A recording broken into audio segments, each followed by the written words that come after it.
Joining us now on This Is the Day is Father Justin Torres and Father David Villamor, who are members of the Oblate Apostles of the Two Hearts, also known as Oath, and they are here visiting all the way from the Philippines. Thank you so much for being here. Thank you for having us, Kevin. And Father David, I know you were here just recently. Maybe if you could Yes. tell us a little bit about the Oblates first off and give us a little background on them. That's right. I was here last March. And then the Oblate Apostles of the Two Hearts is a congregation which caters to young people, especially young people, poor young people in public high schools in the Philippines. Okay. And so we teach catechism, we offer scholarships, we help them in such a way that help them in a holistic way. We provide the spiritual teachings, help them grow in their love for God, and also we'd like to help them also overcome poverty, because I believe that poverty stifles the spirit of these young people. And so we train them in a holistic way. We help them grow spiritually, also in their intellectually also. And Father Justin, I know you celebrate a lot of masses followed by healing service. Talk about the healing service itself and how that's incorporated. I know you incorporate the Tilma of Our Lady of Guadalupe. Yeah, tell us a little bit about that. Well, the history about it is in our seminary in Laguna, which is south of Manila. Myself and Father David were in the same batch in priesthood. We're priests for 19 years. Wow. And then it is our tradition to hold Mass and healing patterned in Paralemonial France, where we expose the Blessed Sacrament, and then hearing confessions, then Mass. And then we expose the Blessed Sacrament and praying over people. But it was in the year 2017 when in one Wednesday healing Mass, there were some doctors from Manila who are Catholic doctors, and they are devotees of Our Lady of Guadalupe. And they attended our Mass and healing service, and one of them gave me a tilma came from Mexico, which was blessed there. And then I told to myself, why not I also bring this tilma and lay it over to people each time I visit hospitals? And the rest is history. So it's a regular Mass, and then followed after the Mass, the healing service. So I lay the tilma individually to people, especially for those who are sick. That's amazing, yeah. And maybe talk about the people that come to the healing services and maybe some of the things that they're seeking. They're seeking. Because it varies with different kinds of intentions of people. And I'm not a prophet, I'm not guessing of what they do. But the reason they said that there's Mass and healing service, so the intention of my heart is to provide healing, because all of us, whether we like it or not, we have our own kinds of sickness, whether it's spiritual, physical, spiritual, financial, and other kinds of moral sickness. So in general, it's really a total surrender to God, and through the intercession of the Virgin of Guadalupe, that really hit the hearts of so many people. You know, the gesture of putting the tilma to people.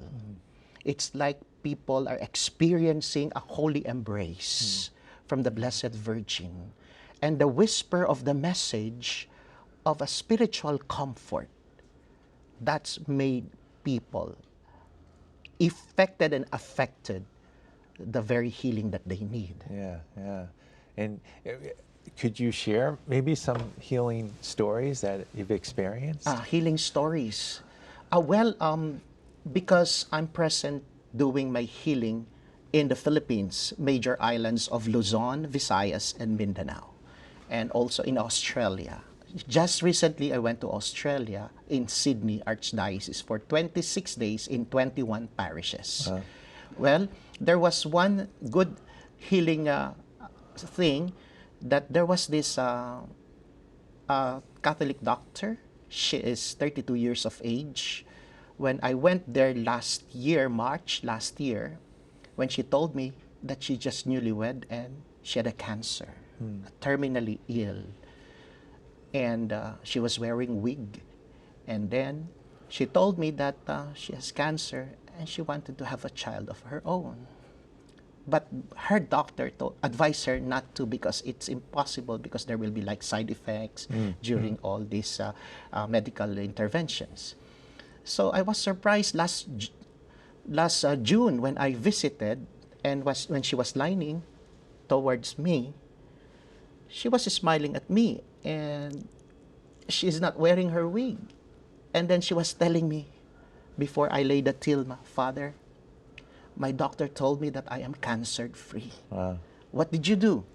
Because I keep on putting the Tilma of Our Lady of Guadalupe, which you replicated, every single day. And that's how I embrace the Blessed Virgin. And she showed me in her cell phone, the picture. It's like 2 days before that healing session, an ultrasound that she is expecting to have a baby. Wow, that's great. Soon. Yeah. So it's like 2 miracles that she had because of her faith in the Lord and love for the Blessed Virgin. And it was an effective healing intervention. And Father David, I know last time you were here, you were talking about was it a youth center Yes. in Cebu? Could you tell us about that? Oh yes, so we were hoping to build a youth center where young people can gather and in a safe place, a place also where we can house young people from the mountains who would walk like 2 hours from the mountain to school, 1 hour down the mountain and 1 hour back, so every single day. So now in this youth center, we will be providing a lodging for these young people. So instead of walking 2 hours to school and back, you would walk only 3 minutes because our youth center is right across the school. And so we made an appeal for help from people. And a few months ago, somebody donated a 2-story house within maybe an acre of property, and for the purpose of the youth center. So instead of building, it's existing already. So we just had to renovate. That's great. And so now we're renovating, and hopefully we'll be fully operational by this coming maybe October or November. And but nevertheless, although the youth center is there, we still appeal for help because we still, a lot of people are applying for scholarships. Yeah. Now we have about 55 scholars. That's how much we can handle for now. Yeah. But a lot of people young people, poor young people are applying for scholarship so that they can finish their education and go to college and break that cycle of poverty for their family. That's great. And so we're thankful for the help of so many people, for their generosity, but the mission goes on. Yeah. The youth center is there. We're building another one beside it.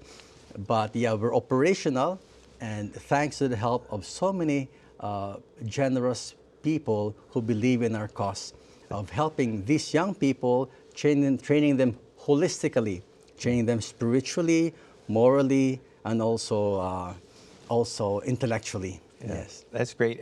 We're out of time, but is there a website or something that people can find out more about the Oblates? Oh yes, we have a website.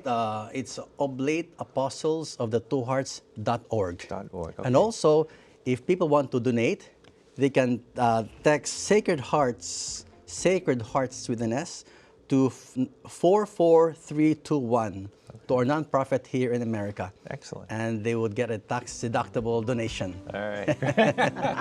Father David, Father Justin, thank you so much for being with us today. We appreciate it.